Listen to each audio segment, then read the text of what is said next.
오시기 전에 저희 여기 얘기를 하는데 네이버를 메타버스를 보고 샀다라는 분이 이 스튜디오 안에 한 분 계십니다. 네. 근데 너무 멀리 본 것 같다는 생각을 하기도 하는데 미국의 메타버스 대표 기업이 로블록스라고 아마 많이들 들어보실 텐데 그게 지금 시가총액 거의 50조 정도 되거든요. 뭐 상장지 얼마 안 됐는데 네, 얼마 안 50조 정도 돼요. 쿠팡이 70조잖아요. 제가 쿠팡까지 왜 얘기했냐면 네이버는 쿠팡의 사업도 하고요. 네. 로블록스의 사업도 해요. 아 그러네요. 근데 지금 시총이 얼마냐면 이제 70조입니다.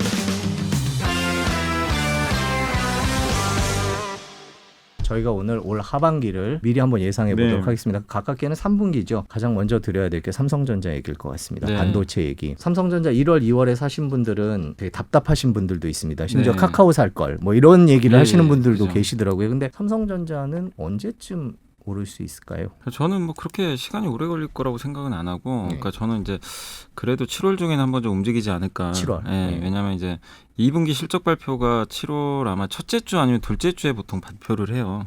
그러니까 잠정 실적 발표할 텐데 일단 실적에 대해서는 굉장히 긍정적으로 보고 있는 게 추정치가 점점 올라가고 있어요. 그 애널리스트들 추정하는 게 점점 그 이익 추정치가 올라가고 있기 때문에 실적에 대해서는 밑그림이 잘 그려지는 것 같고, 왜 이렇게 그럼 주가가 부진하냐면 4분기에 대한 좀 불안감이 있는 것 같아요. 4분기 올해 네. 말이군요. 그러니까 4분기에 대해서는 긍정적으로 보시는 분들도 4분기는 조금 쉬어갈 수 있다, 실적이 약간 꺾일 수 있다라고 좀 공통적으로 다 보고 있어요. 그래서 그런 것들로 이제 대안주로 부상됐던 게 뭐 카카오 같은 것 같아요. 그래서 카카오 네이버 쪽으로 수급이 더 쏠렸던 것 같고, 그 4분기 전망이 좋지 않다라고 보는 근거는 어떤 건가요? 4분기가 보통요 원래 네. 비수기예요. 네, 원래 비수기이기 네. 때문에 당연히 3분기보다는 4분기가 이제 둔화되는 거고, 특히 이제 스마트폰도 3분기에 나오니까 4분기 그때. 또 공백기가 생기잖아요. 이제 거기에 따른 또 수요 공백 현상이 또 생기게 되고, 근데 재밌는 사실은 공통적으로 또 얘기하는 건 뭐냐면 올해는 아닌데 내년 2분기나 3분기부터는 지금 비관론으로 보시는 분들도요 대부분 또 좋게 봐요. 아, 그거는 그 이후는 의견이 네, 일치하는군요. 의견이 또 그러니까 네. 장기적으로는 다 큰 그림은 나쁘긴 안 보시는 것 같아요. 근데 단기적으로 지금 주가는 재미가 없을 것 같다고 보시는 분들은 4분기까지 이제 그런 그림이 그려지니까 지금 뭐 굳이 삼성전자 급하게 할 필요 있냐? 다른 거 하자. 약간 이런 논리고, 여전히 긍정적인 분들은 아 이거 반영됐으니까 지금부터 이렇게 쌀 때 사두자. 이런 논리입니다.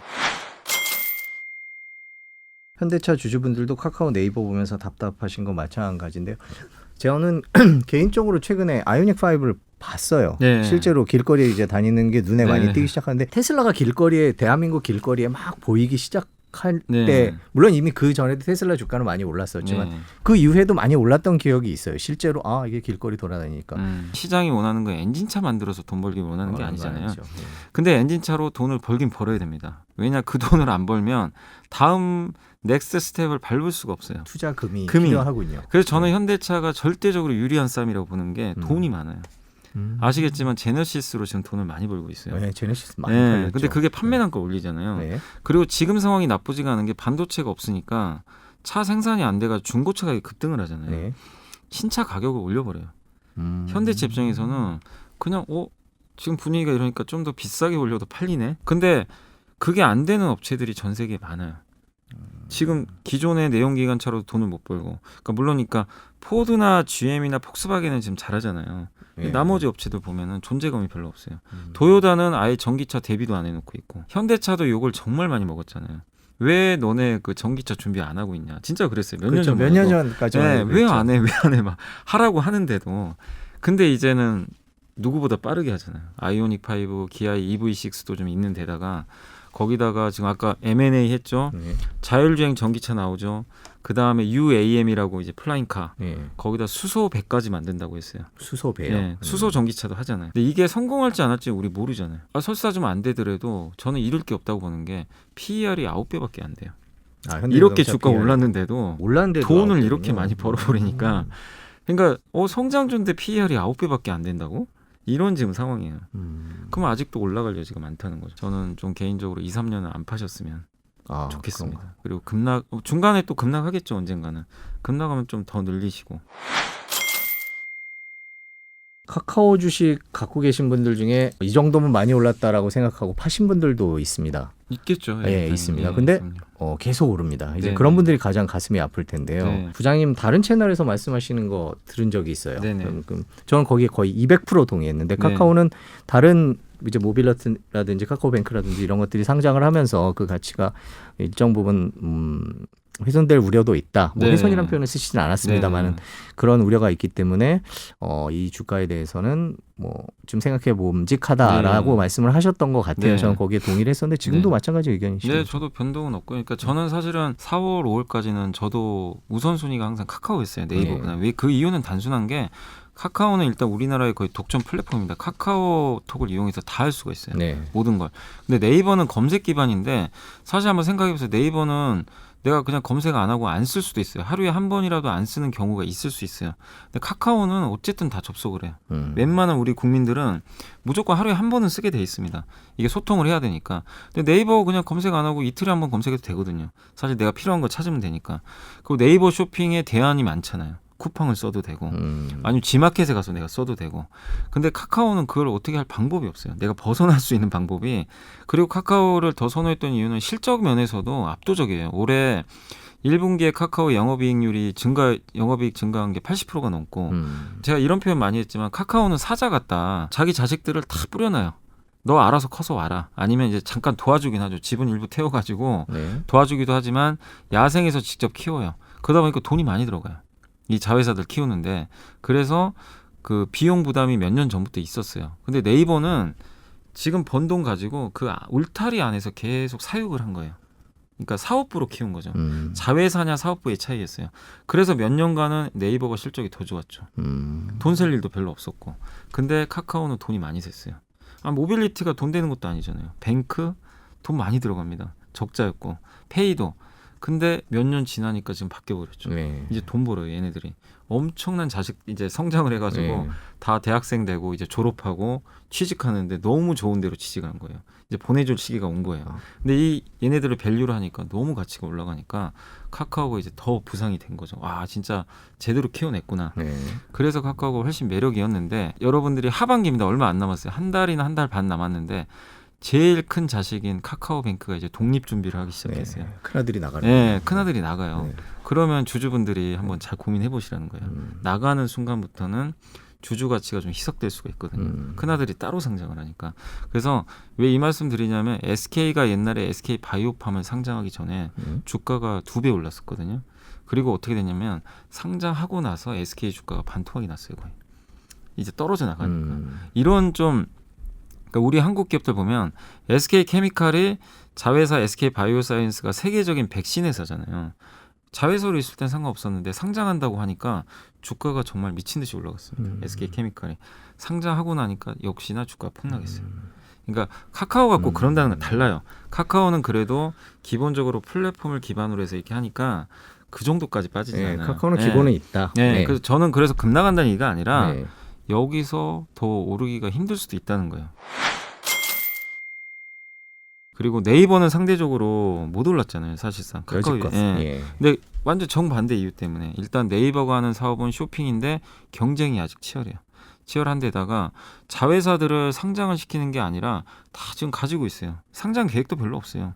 그러니까 이 사업부가 얼마만큼 가치가 있는지 밸류 계산이 안 돼요.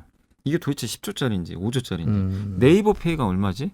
아니면 네이버가 하고 있는 거 제페토 있잖아요. 제페토 메타버스. 예. 예. 이건 도대체 얼마 가치가 있는 거지? 그러니까 이걸 나중에 상장을 하면 또 밸류 재평가를 받겠지만 그냥 사업부로 있다 보니까 이걸 얼마로 줘야 될지 가치 평가 잘 안 되는 거죠. 근데 저는 오히려 그래서 네이버가 주주 가치를 희석시킬 요인은 없기 때문에 장기적으로는 괜찮게 생각을 하고 있고 아까 말씀드린 대로 지금 메타버스 시장이 열렸는데 여기서는 저는 네이버가 더 앞서가고 있다고 생각하거든요. 이미 제페토는 2억 명이 가입해 그렇죠. 있고 예. 네. 이건 카카오보다 좀 강점인데 또 네이버의 좋은 점은 자사주가 되게 많아요. 이 자사주가 5조예요. 5조 가지고 CJ랑 제휴했죠. 신세계 그룹하고도 제휴했죠. 지분 좀만 주면은 그 회사 지분 한 5% 받아와요. 그럼 자기네가 부족한 걸 다 채울 수가 있어요. 그러니까 CJ랑 같이 협업을 하면서 택배 그 CJ 대한통운 있잖아요. 그다음에 스튜디오 드래곤의 그 드라마 네. 이것도 같이 제휴할 수 있고 또 네이버가 이번에 보니까 그 하이브 있잖아요. BTS에 그게 위버스란 플랫폼이 있더라고요. 네. 거기에 또 지분 투자까지 했어요. 오시기 전에 저희 여기 얘기를 하는데 네이버를 메타버스를 보고 샀다라는 분이 이 지금 스튜디오 안에 한 분 계십니다. 근데 그 어떻게 생각하시면 저희가 그 오시면 여쭤보려고 메타버스가 뭐 2억 명이고 그 안에서 돈을 쓸 것이다라는 전제하에 네이버를 사셨다고 하는데 어떻게 생각하십니까? 아니 저는 잘하신 것 같아요. 아 그래요? 저는 예. 정말 왜냐하면 네. 미국의 메타버스 대표 기업이 로블록스라고 아마 많이들 들어보실 텐데 아이들 아이들 하는 하는 오락이죠. 예. 그게 지금 시가총액 거의 50조 정도 되거든요. 뭐 상장한 지 얼마 안 됐는데 네, 얼마 안 50조 50조 정도 돼요. 쿠팡이 70조잖아요. 아, 쿠팡이 70조. 근데 지금 네이버를 보세요. 제가 쿠팡까지 왜 얘기했냐면 네이버는 쿠팡의 사업도 하고요. 네. 로블록스의 사업도 해요. 아 그러네요. 근데 지금 말씀하신 대로. 시총이 얼마냐면 이제 70조입니다. 네이버가 쌀 수도 있고 네. 아니면 그 나스닥에 상장된 그 두 개가 두 개가 비쌀 수도 있고. 있고. 네. 근데 판단은 여러분이 하셔야 되겠지만 네. 저는 그 두 가지 사업 모델을 하는 데다가 우리나라 거의 독점인 사실 뭐 플랫폼의 또 독점 중에 하나고 네. 그리고 카카오보다 장점은 일본에 진출했단 말이에요. 해외 확장성은 더 좋아요, 사실은. 네이버가. 네. 그게 실패를 하더라도 이런 기업이 시총 100조가 안 된다. 네. 저는 아직도 싼 것 같아요. 아까 얼핏 말씀하셨는데 하이브 얘기를 하셨어요. 하이브 네. 얘기만 잠깐 하고 네. 갈게요. 여기 하이브 주식은 어떻게 보십니까? 하이브도 결국엔 여기에 저는 BTS만 가지고는 이렇게 못 올라갔다고 생각하고요. 네. 물론 BTS가 위대한 그룹이지만 네. 그전에는 위대하지 않았나요, 솔직히? 결국엔 아까 제가 잠깐 언급드렸지만 네이버가 투자했던 그 플랫폼 네. 위버스란 플랫폼이 네. 가치가 이제 드디어 제대로 시장에 먹힌 것 같아요. 음. 그러니까 두 가지 이유가 있었는데 방금 말씀드린 위버스랑 그 다음에 아마 그 뉴스 아마 기억하실 거예요. 미국의 그 유명한 가수들 있잖아요. 그 저스틴 비버라든가 네. 아리아나 그랜다가 정말 유명한 가수들인데 이 소속사를 인수해 버렸잖아요. 하이브가. 네. 이건 엄청난 사건이죠. 우리나라 그렇죠. 소속 기획사가 미국의 대형 음반 회사를 인수해 버린 거예요. 이건 정말 쇼킹한 사건이죠. 그 정도로 이 우리나라의 그 엔터 산업이 이제 가치가 올라간 거예요. 그거 하나도 기업 가치를 올리는데 기여를 했고 위버스라 플랫폼이 왜 중요하냐면 옛날에는 이제 많은 그 팬분들이 자체적으로 이제 팬클럽에 가입을 해가지고 굿즈라든가 뭐 물건 같은 거 있잖아요. 네. 아니면 콘서트 티켓이라든가 구매를 많이 했는데 이제는 팬클럽이 아니라요. 이 위버스라는 플랫폼 안에 내가 가입을 해야 돼요. 그래야 그걸 구매를 할 수가 있어요. 근데 전 세계적으로 지금 위버스 지금 BTS 같은 경우는 전 세계인이 다 좋아하잖아요. 네. 근데 그 많은 사람들이 이제 위버스 플랫폼에 가입을 하게 되면 그 안에서 거래가 일어나면 그냥 어떻게 보면 중간에 수수료만 먹는 구조거든요. 그 수수료가 얼마나 많겠어요. 근데 비용이 안 들어가요. 일단 이 플랫폼 사업은 아시겠지만 만들어 놓으면 사람만 있으면 네. 비용이 들질 않아요. 그러니까 엄청난 고마진 사업이니까 사람을 모으는 게 문제인데 뭐 하이브가 모으는 게 문제가 되겠습니까? 엄청난데 지금 팬들이. 그래서 네이버도 그것 때문에 투자를 한 거예요. 송영기님께서 SK 하이닉스 좀 알려주세요 이렇게 말씀을 하셨습니다. 저희가 삼성전자 얘기만 너무 한 것 같긴 하네요. 네. 예. 근데 그러면 뭐 SK 하이닉스 얘기를 잠깐 해보죠. 결론적으로는 뭐 예. SK하이닉스는 비메모리는 좀 없으니까 네. 그거는 장기적으로는 좀 리스크 요인이지만 네. 그래도 메모리가 저도 나쁘다고 전혀 생각을 안 하고요. 그래프 잠깐 볼까요? 네, 여기 지금 이제 주가가 옆으로 지금 횡보하는 지금 구간에 이제 놓여 있는데요. 네. 올해 그 3월 5일 날 오히려 SK하이닉스가 그 삼성전자보다는 올해 더 성과가 좋았어요, 사실은.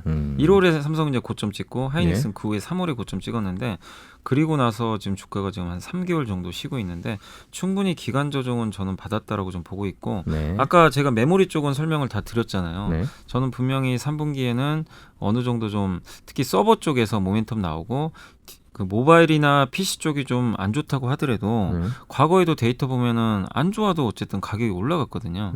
근데 시장에서 우려하는 것보다는 좀 괜찮지 않을까라고 좀 저도 개인적으로 생각을 하고 있어서 하이닉스 주가는 지금은 좀 바닥이 아닐까라고 좀 보고 있고 또 리버풀님께서 어차피 저희가 이제 반도체 얘기를 했으니까 네네. 반도체 소재 장비주는 어떻게 보시는지 또 저도 궁금해하시네요. 근데 어차피 형님이 가야 돼요. 이 형님이 안 가면 형님들이 가야지. 예. 못 갑니다. 예. 예, 그래서 여기 위에 뭐 보니까 SNS텍도 물어보신 건데 같은 예, 예. 이제 반도체니까 그냥 말씀을 드리면 반도체 소부장을 저는 솔직히 더 좋게 봅니다. 삼성인지 하이닉스보다. 왜냐하면 지금 미국의 그 바이든 대통령이 뭐라고 그랬죠? 반도체 공급만 재편하자. 예. 미국 바이든 대통령이 중국에 지금 밀리는 것 중에 하나가 반도체예요. 근데 반도체 설계는 잘하는데 도대체 제조를 못하는 거야. 네. 그래, 근데 어차피 제조가 부족하니까 자, 우리 제조 공장 미국에 만듭시다. 일자리도 만들고 중국은 일단 배제하고 그러면 그걸 만들 수 있는 나라가 몇 개 없잖아요. 네. 대만, 한국, 일본. 네. 특히 한국은 제조업이 잘 돼 있으니까 그래서 오라고 한 거예요. 그거 삼성전자도 하답을 한 거죠. 그럼 거기에 미국의 이제 대규모 반도체 공장들이 다 들어갈 거예요. 그럼 거기에 대만 반도체 장비만 쓰겠습니까? 일본만 쓸 건 아니잖아요. 그렇죠. 당연히 우리 한국의 장비 소재도 다 같이 들어가요. 근데 물론 반도체 소부장은 물론 대만이나 일본이 잘하는 것도 되게 많아요. 한국보다. 근데 삼성 입장에서는 기왕에 할 거면 국산화해서 가겠다는 거예요. 그래서 지분 투자도 그동안 많이 했어요. 했죠. 일본 중소기업들. 그러면 삼성도 전폭적으로 지원을 할 거란 말이에요. 같이 가는 그림이에요. 그러면 결국 반도체 투자 빅사이클이 계속 이어질 가능성이 높은데 미국을 주도하면서 그 사이클에서 우리나라 반도체 소부장이 소외될 거냐 이거예요. 저는 그렇게 안 보거든요. 당연히 그래서 오히려 모멘텀 면에서는 네. 투자 사이클 늘어날 때 더 좋을 수 있다. 근데 이게 좀 한번 알려졌기 때문에 상반기 한번 확 올랐었어요. 이쪽 소재 장비주들이. 네. 그래서 그 휴유증으로 지금 쉬고 있는 거거든요. SNS텍도 마찬가지고. 그래서 너무 염려하지 마시고 특히 비메모리 쪽에 관련된 SNS텍도 비메모리 쪽이 지금 개발하고 있는데 이쪽에 관련된 소부장 기업들은 좀 계속 안 좋을 때 모아가는 전략 좀 말씀을 드리고 싶습니다. 방금 염승환 부장님 말씀해 주셨듯이 올 하반기에 뭐 긍정적인 면도 많으니까 또 하반기 기대를 갖고 그렇게 새롭게 맞으셨으면 좋겠습니다. 지금까지 1시간 동안 SBS 유튜브 채널을 통해서 이베스트 투자증권의 염승환 부장님 모시고 얘기 들어봤습니다. 긴 시간 고맙습니다. 네, 감사합니다. 시청해 주신 여러분 감사합니다.